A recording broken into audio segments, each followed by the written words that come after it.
a week before the Trump presidential campaign announced that it had hired Paul Manafort, a New York Yankees ticket specialist alerted him that his annual season tickets would soon be arriving at his 43rd floor apartment at Trump Tower in New York.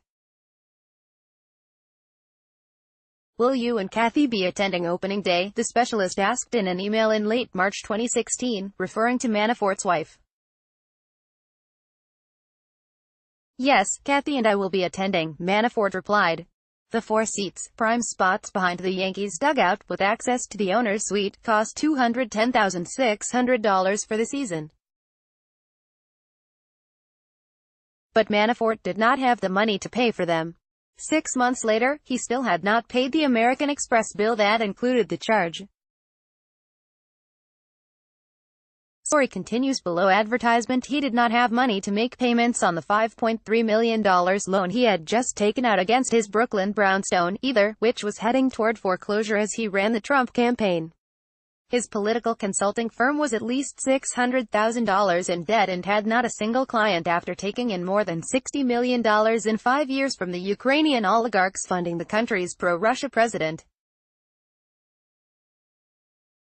The whole trajectory of Manafort's life, from the son of a blue-collar, small-town mayor to a jet-setting international political consultant to Trump campaign chairman and now to prisoner in an Alexandria, Virginia, jail awaiting a jury verdict, is a tale of greed, deception and ego.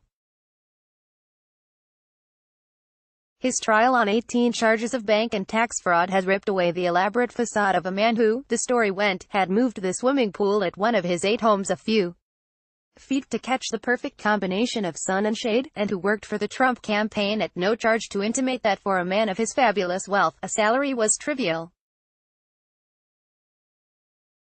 His trial also underscores questions about how someone in such deep financial trouble rose to the top of the Trump campaign, spreading a stain that has touched the president's innermost circle. The formidable parade of more than 20 witnesses and hundreds of exhibits has further eroded the notion, advanced by President Donald Trump, that the special counsel investigating Russian interference in the 2016 election, Robert Mueller, is on a witch hunt. Paul Manafort in his booking photo in Alexandria, Virginia. Reuters. The trial is also a spectacle of small humiliations for Manafort, 69. His once perfectly coiffed dark hair, admired by Trump, is now gray and shaggy without the benefit of a stylist. His shirts, which he once bought by the half-dozen for $1,500 each, are now delivered by his wife to his lawyer in a white plastic bag. Their communication consists of him winking at her or forming a silent kiss as he is led in and out of the courtroom. He has been admonished not to turn around in his courtroom seat to look at her. A subplot of the saga is the betrayal of Manafort by his longtime deputy, Rick Gates, who had been at his side for the past dozen years. A former senior official of both the Trump campaign and the Trump Inaugural Committee, Gates has testified that he helped execute Manafort's fraudulent schemes while simultaneously stealing hundreds of thousands of dollars from him.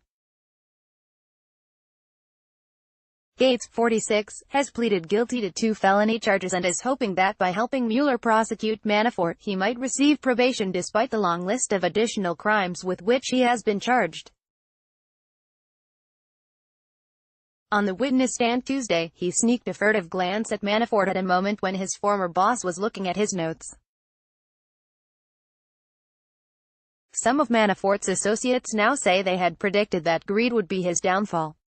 Blessed with extraordinary political instincts and his Georgetown Law School degree, Manafort built his political consultancy into a power center in Reagan-era Washington, where the name of Black, Manafort and Stone became synonymous with string-pulling, insider access and electoral success. Story continues below. Advertisement. But along the way, many say, he became a mercenary, willing to serve brutal dictators and corrupt industrialists as long as they paid handsomely.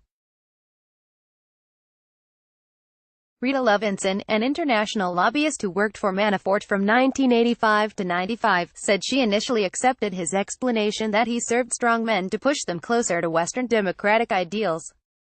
But, as time went on, she said in an interview, it seemed to me, he became all about money, big money. The Russia-aligned oligarchs backing Viktor Yanukovych, the Ukrainian president, whose rise to power Manafort helped stage manage, provided very big money for at least 5 years. But when a popular uprising forced Yanukovych from power in 2014 and that financial spigot shut off, the government claims, Manafort resorted to bank fraud rather than give up his lifestyle. Paul never believed that the rules applied to him, said Levinson, who described him as brilliant in her 2016 memoir. They were for others who couldn't outsmart the system.